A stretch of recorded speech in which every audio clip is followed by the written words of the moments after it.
Tudo bem, amigos da Bíblia Sem Maquiagem? Como é que foi a leitura do capítulo 37? Deu para curtir? Você fez o download do livro do Jazar que eu indiquei? Ou continua com a preguiça te aguda? Faça o download, leia também e veja como as histórias às vezes não batem. Eu já disse uma vez que uma pessoa que começou a ler a Bíblia pelo livro do Jazar vai achar que a Bíblia é uma falácia. Parece que foi inspirada no livro do Jazar. Quando você vê falar dos livros apócrifos, vai ver que o livro do Jazar não consta entre os livros apócrifos. E quando a gente conhece o Jazar, as histórias são diferentes. Eu estava revendo esses dias aqui, um dos vídeos que eu postei era da história do Melquisedeque. E na Bíblia, o Melquisedeque não tem passado, nem o futuro. Está escrito lá nos Hebreus. Só que no livro do Jazar tem. É o próprio Sem. E eu tinha falado naquela leitura que um rapaz tinha colocado um vídeo dizendo que o Sem era o Melquisedeque. Só que ele não disse que ele foi buscar a informação dele lá no Jazar. Aqui é jogo limpo, por isso que se chama a Bíblia Sem Maquiagem. Se eu encontrei uma informação diferente lá, eu tenho que falar aqui. Essa informação não consta lá, essa informação é diferente.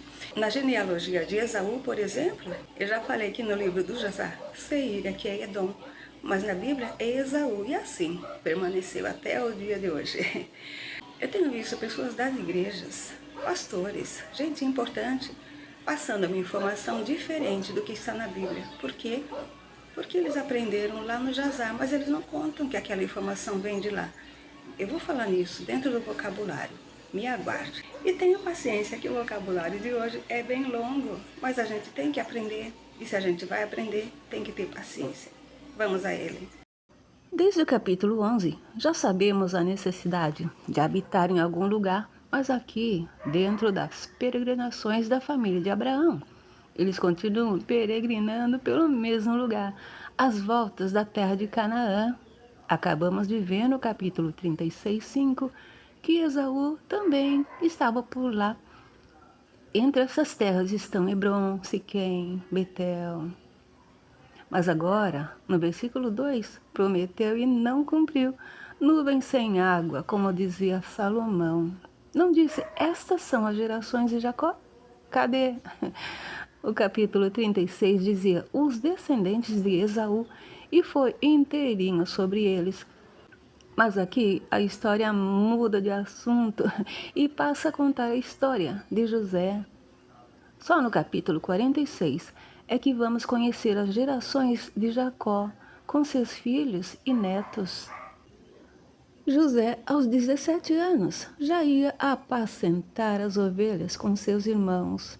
Nos dias de hoje, isso poderia ser considerado trabalho infantil. Mas já vimos como não era assim naquele tempo, pois Rebeca não tinha 10 anos quando foi encontrada também pastoreando as ovelhas no capítulo 24. O comum era apacentarem as ovelhas, por isso é que eu achei muito estranho no capítulo anterior, quando dizia que Aná estava apacentando os jumentos de Zibeão, seu pai. José apacentava as ovelhas com os filhos de Bila, que são Dan e Naphtali, e os filhos de Zilpa, que são Gade e Aser. Nós viemos a conhecê-los quando nasceram no capítulo 30, mas já se vê que tipo de homens se tornaram se José trazia uma má fama deles a seu pai. Que será que eles aprontavam para um menino de 17 anos condenar, hein? Ninguém contou, mas Jacó amava mais a José. Aqui diz que era porque José era filho da sua velhice, como disse Sara de Abraão no capítulo 21:7. Mas com Abraão não era bem assim, pois ele ainda teve mais 6 filhos com Quetura, no capítulo 25, e mesmo Jacó teve Benjamim depois de José. A verdade é que a preferência dos pais por um dos filhos não se explica. Já vimos a mesma situação no capítulo 25:28. Lá Isaac amava a Esaú, mas Rebeca amava a Jacó. Quanto a amar mais, o próprio Jacó amou mais a Raquel do que a Leia, no capítulo 29:30. Desde o tempo de Adão e Eva, já sabemos que a túnica não é novidade do século XXI. Aliás, era a vestimenta dos homens por muito tempo. Veja como até Jesus usava túnica. Aqui os soldados disputaram por ela na sua crucificação. E a túnica de José era de várias cores, feita com todo carinho por Jacó, Israel. Jacó, Israel, nos foi apresentado como um varão simples, habitando em tendas, no capítulo 25, 27. Mas já sabemos que ele sabia cozinhar, pois foi através do seu guisado de lentilhas que ele comprou a primogenitura de Esaú. Era flecheiro, pois em Jazá ele ia às guerras com os filhos e sua flechada era certeira. E agora vemos que ele sabia até costurar. Que varão prendado, não? Em 2 Samuel 13, versículos 18 e 19, quem também usava uma roupa de muitas cores era Tamar, filha de Davi, porque assim se vestiam as filhas virgens dos reis. Lá não diz se a roupa era uma túnica, mas aquela é outra história que não é fácil de ler. A túnica de várias cores foi provavelmente o precedente para o aborrecimento dos irmãos de José, a ponto de não poderem falar com ele pacificamente. E para ajudar, José sonhou um sonho e contou aos seus irmãos só de birra. E por isso seus irmãos o aborreciam ainda mais. Viu como o verbo aborrecer significava outra coisa antes? Era ódio. Também, com um sonho como este, eles estavam atando molhos no meio do campo, e eis que o molho de José se levantava e ficava em pé, e os molhos dos outros rodeavam e se inclinavam ao molho de José. Eu já disse que inclinar-se à terra era um ato de reverência, quando entrou no vocabulário pela primeira vez no capítulo 17. Por isso, não adiantou José pedir com um jeitinho para eles ouvirem. E pelo jeito, não era só José que interpretava sonhos. Como é que eles entenderam que o sonho queria dizer que José reinaria e dominaria sobre eles? Por isso, tanto mais o aborreciam por seus sonhos e por suas palavras. Mas você já sabe que as palavras têm poder. Em João 4, versículos 39 e 41, Jesus alerta bem sobre isso. Então, cuidado com as palavras. No caso de José, cada palavra se cumprirá nos próximos capítulos. Agora, o próximo sonho de José é que vai mesmo aborrecê-los. Note que ele sempre lembra e conta o sonho que sonhou. Nesse sonho, o sol, a lua e 11 estrelas se inclinavam a ele. Olha só quanta coisa para se analisar em apenas uma frase. O sol, a lua e as estrelas fazem parte do capítulo 1, versículo 16, no quarto dia da criação. Agora, como é que Jacó entendeu que, porventura, o sol se referia a ele, a lua se referia a Raquel, estando ela já morta há um bom tempo? E as 11 estrelas se referiam aos 11 irmãos de José? Será que é porque José disse que estes astros se inclinavam perante ele, o único que não estava transformado em astro? Não é à toa que seu pai o repreenderia. Mas e as irmãs dele? Não precisavam vir e se inclinar perante ele também? Vamos saber que ele tem irmãs, no versículo 35. Mas aqui nem Diná vem se inclinar perante ele. Quanto a estes astros todos, eu incluí algumas leituras que vão falar deles. Dá uma olhada nesses livros, especialmente os que estão em negrito, porque às vezes uma leitura se refere à outra, que não dá para detalhar aqui, senão esse vocabulário vai ficar ainda mais longo. Observe também que no capítulo 27 e 29, entre as bênçãos de Isaac a Jacó, faz parte que ele seja senhor de seus irmãos. Está vendo essa anotação de Josué 10, 13? Foi daí que veio a minha curiosidade de saber o que é que tem no livro do reto, ou Jazar, pois ali está dizendo, quando ele fez o sol e a lua pararem, que isto está escrito no livro do reto. Jacó repreendeu José pelo sonho que sonhou, como se fosse possível controlar os sonhos. A primeira vez que o verbo repreender apareceu por aqui foi no capítulo 21, 25, quando Abraão repreendeu Abimeleque por causa de um poço de água. Mas interessante mesmo é o que diz em Judas, versículo 9, especialmente porque aquela leitura não está na Bíblia, e no Provérbio 3, versículos 11 e 12, quando Salomão aconselha a não rejeitar a repreensão de Deus. Os irmãos de José não só o aborreciam, como também o invejavam. E como você já sabe, a inveja faz as pessoas fazerem coisas inimagináveis, como vamos ver nos próximos versículos. Não foi esta a causa de crucificarem Jesus? Aqui mesmo no capítulo 30, Raquel não deu a serva Bila a Jacó para procriar por ela, com inveja da fertilidade de Leia? Porém, Jacó guardava este negócio no seu coração. O que será que deveria estar passando pela cabeça dele, que já tinha vivido tanta coisa? Uma situação parecida acontece em Lucas 1, 29, quando o anjo Gabriel foi enviado a Maria para anunciar o nascimento de Jesus. Ela turbou-se com as palavras do anjo e considerou que saudação seria aquela.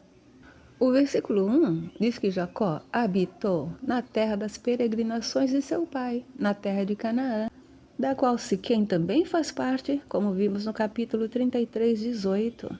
Agora, Jacó está enviando José a Siquém, acreditando que seus filhos foram apacentar o rebanho daqueles lados que eles conheciam também. José imediatamente se prontificou com um "eis-me aqui", tão usual naqueles tempos. Vá hoje pedir alguma coisa a um rapaz de 17 anos e veja a resposta. Curioso é que no versículo 2, José também estava com os irmãos. Por que será que ele não foi desta vez? O livro de José diz que os outros estavam demorando para voltar. Por isso foi que Jacó mandou José ir ver se estava tudo bem e trazer resposta. Por causa do evento com Diná no capítulo 34, medo de represálias, Abraão habitou mais constantemente em Hebrom. Por isso foi que ele enviou José do vale de Hebrom a Siquém, pois o versículo 1 diz que ele habitou nas terras das peregrinações de seu pai. E a distância entre Siquém e Hebrom não é tão grande assim. Olha aí no mapa. Já vimos no versículo 2 que eles estão sempre circulando ao redor das terras de Canaã, porém, em momento algum, são denominados cananeus, ainda que Isaque, Esaú, Jacó e até os filhos de Esaú tenham nascido aí, conforme o capítulo 36, versículo 5. Essa palavrinha ora parece tão insignificante que a gente acaba passando por cima. Mas olha só quantas vezes estava aí antes que eu notasse. Só percebi a importância dela no capítulo 33, 14. E não está em uso ainda hoje? A expressão vai e vê é quase certeza que ainda não havia aparecido, mas vai ter mais leituras com ela. Confere aí. Quem procura será achado. Já ouviu esse ditado? Um varão achou José, porque José veio a Siquém, mas andava errado pelo campo. E não se entende por quê, pois ele também deveria conhecer bem o lugar. Assim não dava para ele trazer resposta a Jacó, né? Enfim, o varão perguntou: que procuras? Aqui eu só adiantei esta pergunta de Jesus pela sua semelhança em Mateus 11, dos versículos 7 ao 14, com relação a João Batista. Que fostes ver no deserto? É a pergunta dele. Aquele varão ouviu direitinho o que eles disseram. Que bom, porque deu uma direção para José de onde eles foram. Eu achei agora oportuno relacionar essas passagens de João 8:59 quando estavam querendo apedrejar Jesus, mas ele se ocultou e se retirou dali. E Mateus 13, 53 e depois o capítulo 14, 13, quando ele se retira também. O varão indicou e José seguiu seus irmãos até Dotã. Dotã não estava aqui antes e sumiu no mapa. Mas em 2 Reis, capítulo 6, 13, o profeta Eliseu está aí. É outra história incrível. Vai lá ler. Quanto a verbo seguir, eu destaco Apocalipse 6, 8, um alerta do cavalo amarelo, e Mateus 10, 38, é Jesus falando sobre si mesmo. Por falar nisso, você já se animou em tomar a sua cruz e seguir após Jesus? Os irmãos de José o viram de longe. Abraão também viu de longe o lugar que Deus o provou, quando pediu para ele sacrificar Isaque no capítulo 22, 4. Porém, Isaque perdeu a visão no capítulo 27 e o próprio Jacó também não vai poder ver de longe dentro de alguns capítulos. Vê só como a natureza maligna é rápida. Antes que José chegasse a eles, conspiraram contra ele para o matar. Pois é, desde o tempo de Caim, um irmão não vacila em matar outro. Eu nunca ouvi falar de conspiração com a finalidade de fazer bem a alguém, e você? É sempre para matar ou qualquer outra malvadeza. Começou aqui, depois olha como proliferou, e isto só na Bíblia. Não foi à toa que Deus deixou os mandamentos. No segundo livro dos Reis, tem conspiração que não acaba mais. Disseram uns aos outros, mas um deles deve ter tido a ideia, né? E Jazar diz que foi Simeão, mas logo ele vai pagar por semear essa má semente na cabeça dos outros. Ainda debochando de José com seus sonhos, sonhador mor. Será que vem daí? Qualquer profissão que vem mor em anexo, tipo capitão mor, sargento mor, que os portugueses usavam no período colonial? E a ideia maligna vem completa, é matar, lançar na cova e inventar que uma besta fera o comeu. Covas não faltavam por ali. Já vimos desde o capítulo 14, 10, quando os reis caíram nos poços de betume naquela guerra. Até Daniel vai ser lançado na cova dos leões. Bestas feras também tinham aos montes antes de Deus começar a eliminá-las, quando eles vieram a possuir a terra no retorno do Egito. Mas Rúben ouviu a conspiração e tentou livrar José das mãos de seus irmãos. Então, ele não era tão invejoso assim, nem conspirou com os outros, não é? Ele até sugeriu um plano B, de não tirarem a vida de José, nem derramarem sangue. Com certeza, este conhecimento veio do aviso de Deus a Noé no capítulo 9, 6. Mas você já sabe, como Jesus disse em Lucas 22, versículo 53, esta é a hora e o poder das trevas. Por isso é que Rúben não vai conseguir livrar José e torná-lo a seu pai. Mas a sugestão dele foi aceita, lançar José vivo numa das covas do deserto. Você já percebeu como é que eles contam as histórias aqui? Começa com, e aconteceu que, e sucedeu. Eu ainda não tinha destacado esse detalhe, mas vou passar a anotar daqui para frente, para você saber de onde vem. Quando você for contar uma coisa e começar com aconteceu, acontece. No capítulo 31, 9, Jacó diz que Deus tirou o gado de Labão para dar a ele. Foi a primeira vez que eu separei o verbo tirar. Em Mateus 27, esse verbo vai ser usado em uma situação parecida, quando os soldados escarneciam de Jesus antes de tirarem a sua túnica para sortear entre eles. Agora imagina a cena. Os irmãos de José tomaram-no e lançaram-no na cova. Já pensou? Põe-se no lugar de José.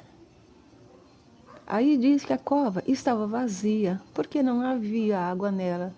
Mas tinha cobras e lagartos, segundo Jazar.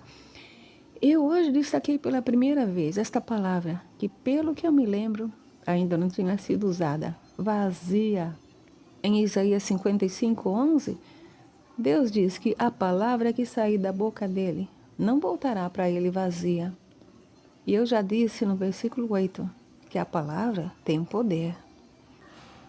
Depois é outra palavra, que parece insignificante, mas olha só quanta coisa acontece só depois. Quanto a assentar, já conhecemos desde o capítulo 19:1. Foi mudando o sentido, mas está aí até hoje, não está?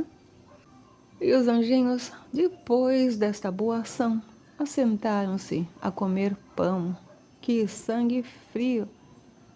Depois levantaram os olhos e olharam, como tanta gente já fez aqui. Mas eis que eles viram algo novo.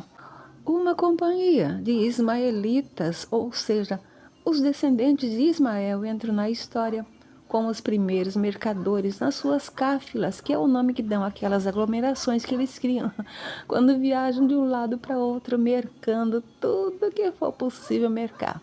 Vinham de Gileade, que é o lugar onde Labão alcançou Jacó no capítulo 31:21, e traziam em seus camelos especiarias, bálsamo e mirra para levar ao Egito. Note que entre as dádivas que os reis magos ofertaram a Jesus em Mateus 2:11, fazia parte a mirra. A história diz que este comércio era feito com países asiáticos, mas, gente, eles poderiam comprar em qualquer lugar. Daí a história de vender José a eles. Essa ideia maravilhosa veio de Judá, família que Deus disse que sempre haveria uma lâmpada por causa de Davi, que virá a fazer parte dessa família muitos séculos depois.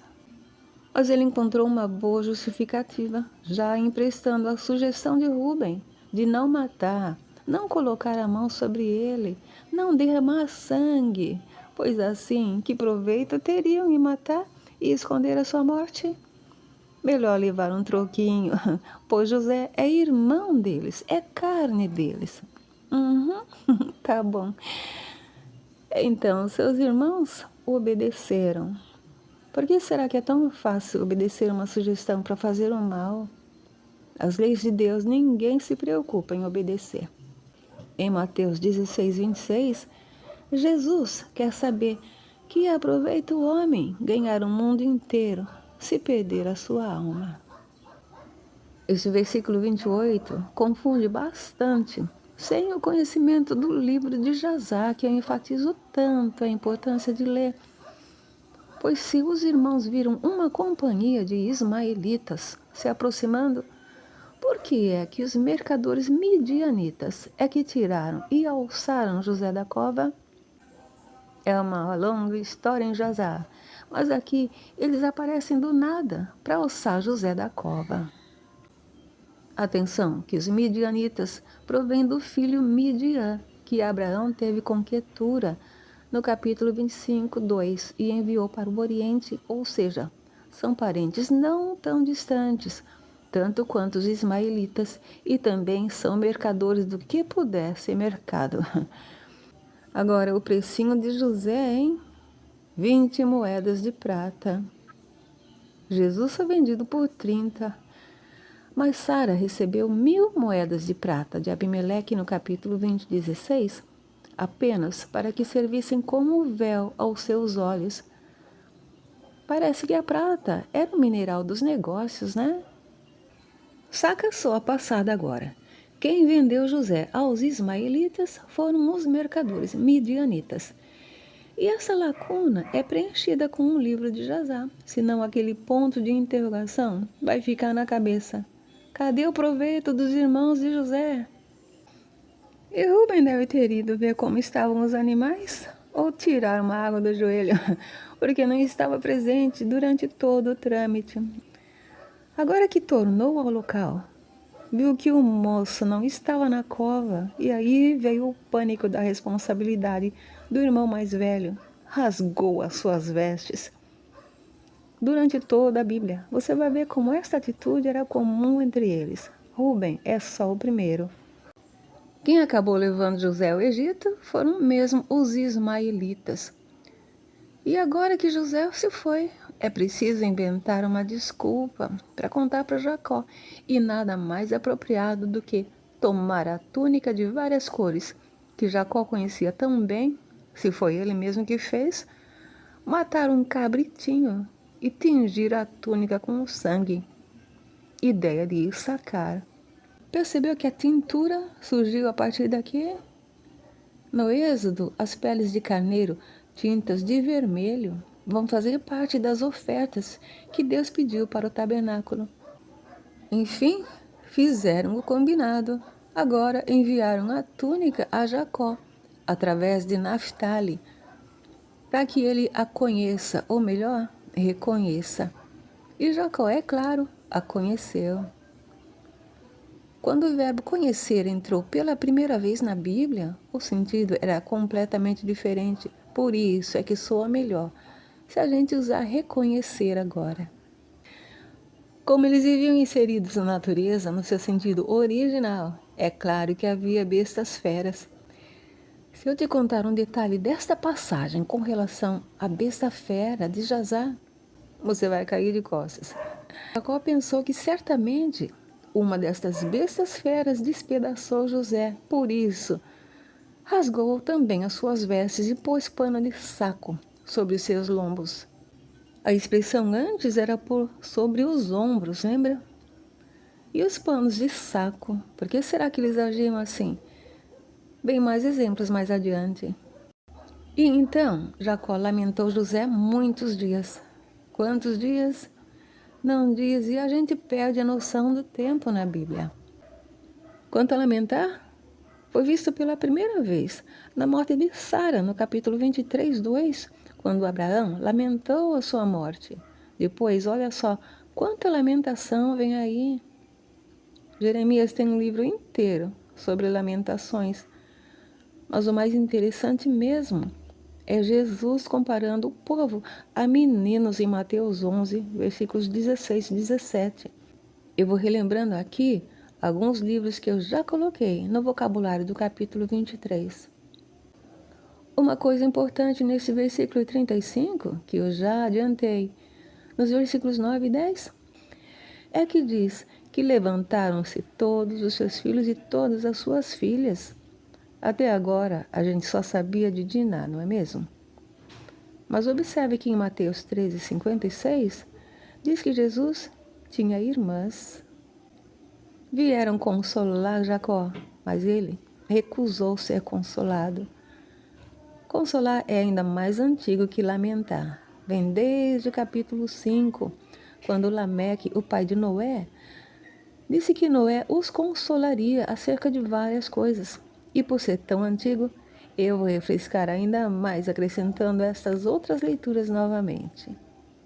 Quanto a recusar, eu já busquei nos refolhos da mente, onde já foi usado, mas a memória se recusa a lembrar. Se você achar, coloca aí nos comentários para engrossar esta apresentação.